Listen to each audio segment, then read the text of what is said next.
Qu'est-ce que dit la Bible des miracles? Dieu est contre le miracle qui n'est pas selon sa volonté. Les gens veulent des miracles, les gens veulent de la puissance, les gens veulent vivre dans un, dans un, dans un film de science-fiction, quoi. Ils veulent des miracles à tous les coins de rue, ils veulent attribuer ça à Dieu à chaque fois, ils veulent des effets spéciaux, en fait, des choses qui impressionnent. Tu veux quelque chose qui impressionne?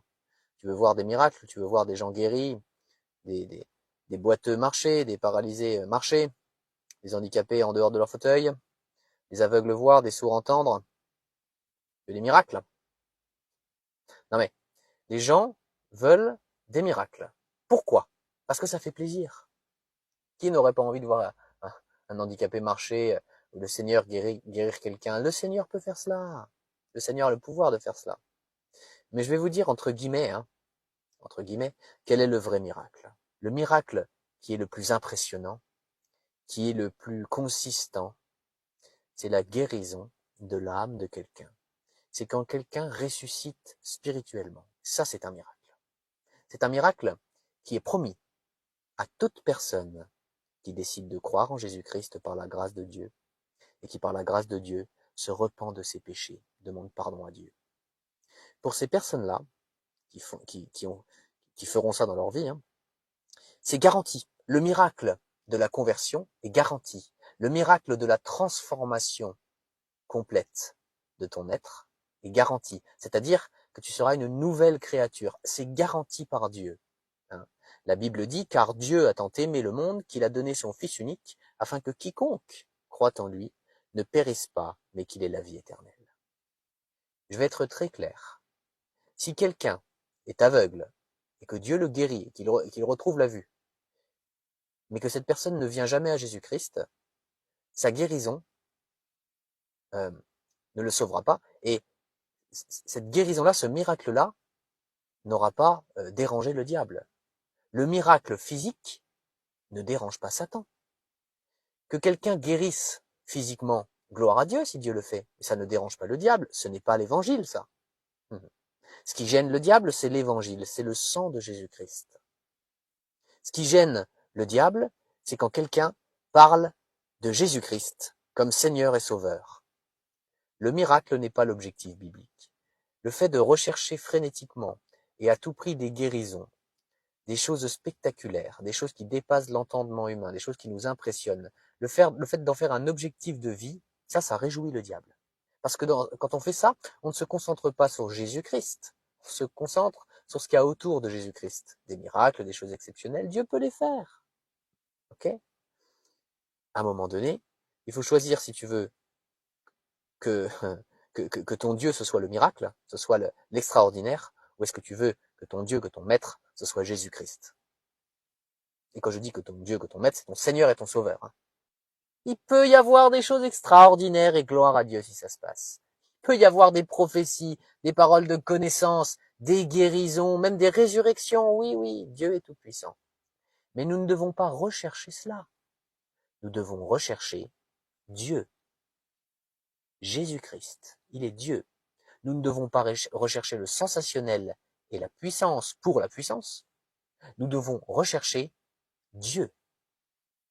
Et à glorifier Dieu, c'est ça le sens de la vie. Une personne qui vit des miracles, des miracles et des miracles et des miracles, qui n'a pas Christ dans sa vie, et qui n'a pas Jésus dans sa vie, et qui ne l'aura jamais, est condamnée. Condamnée à l'enfer. Comme toute personne qui ne viendra jamais à Jésus-Christ durant sa vie. Cette personne est condamnée à l'enfer. Ce sera un lieu terrible, où il y aura des pleurs et des grincements de dents. Ce sera terrible, hein. Ça fera partie de la justice de Dieu vis-à-vis du péché, même juste après un seul péché. Il y aura l'enfer pour ceux et celles qui ne viendront jamais à Jésus durant leur vie, à Jésus-Christ.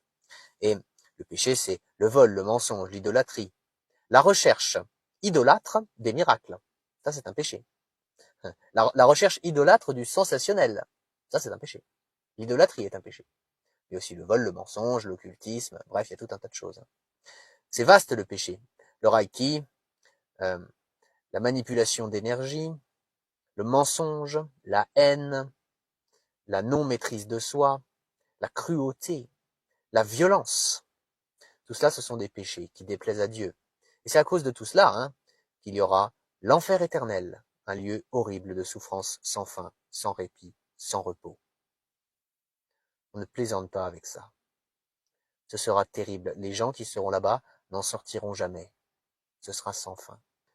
Je disais que la Bible dit que, elle dit, car Dieu a tant aimé le monde qu'il a donné son Fils unique, afin que quiconque croit en lui ne périsse pas, mais qu'il ait la vie éternelle.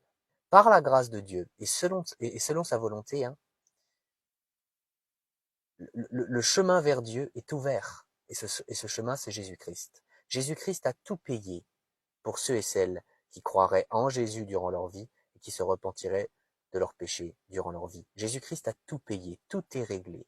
Toute la dette éternelle est payée, tout l'enfer est payé. Jésus-Christ est venu mourir sur une croix pour te sauver, dans l'objectif de te sauver.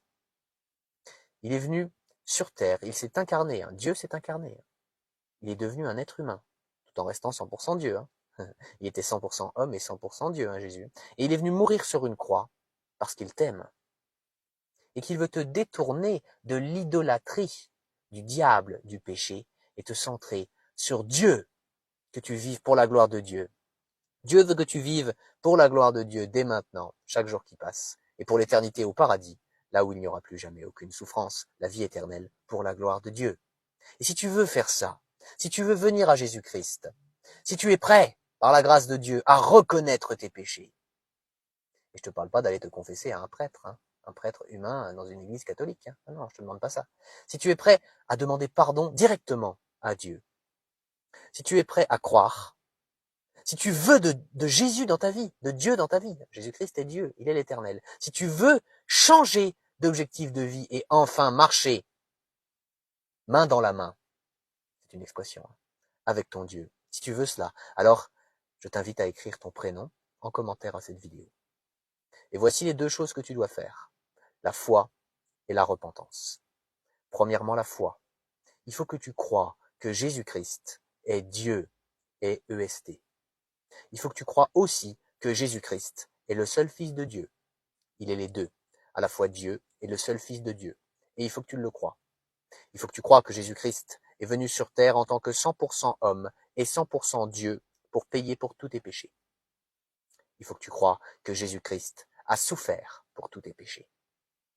Il faut que tu crois que Jésus-Christ est mort pour tous tes péchés sur la croix. Il faut que tu crois que Jésus-Christ a été enseveli, c'est-à-dire qu'il a été mis au tombeau, une fois qu'il était mort, évidemment. Il faut que tu crois que Jésus-Christ a payé toute la justice de Dieu pour tous tes péchés, à ta place. Il faut que tu crois que Jésus-Christ a payé ton enfer éternel, à ta place. Et je ne dis pas que Jésus-Christ est allé souffrir en enfer, ça je n'ai pas trouvé d'endroit où c'est écrit dans la Bible.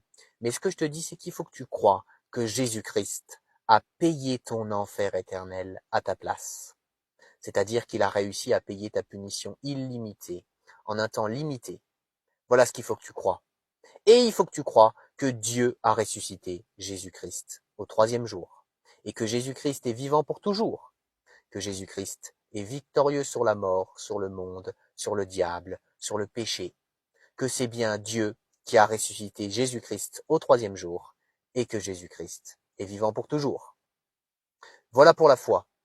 Et si tu as accepté de croire tout ce que je viens d'expliquer là, alors la deuxième chose qu'il faut que tu fasses, c'est la repentance. Il faut que tu pratiques une vraie repentance devant Dieu. C'est-à-dire qu'il faut que tu parles à Dieu en le priant. Et il faut que tu lui dises combien tu regrettes de lui avoir fait du mal par tes péchés, par tes fautes. Il faut que tu t'engages devant Dieu à ne plus recommencer à pratiquer le péché sous n'importe laquelle de ses formes. Et il faut que tu cites tes fautes, tes péchés à Dieu. Et il faut que tu lui demandes pardon.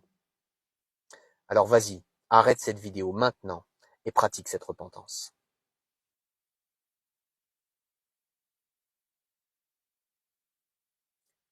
Dieu peut faire des miracles et Dieu est souverain. Il fait des miracles selon sa souveraineté, selon sa volonté. Il est Dieu, on ne peut pas commander Dieu et on n'a pas à essayer à commander Dieu.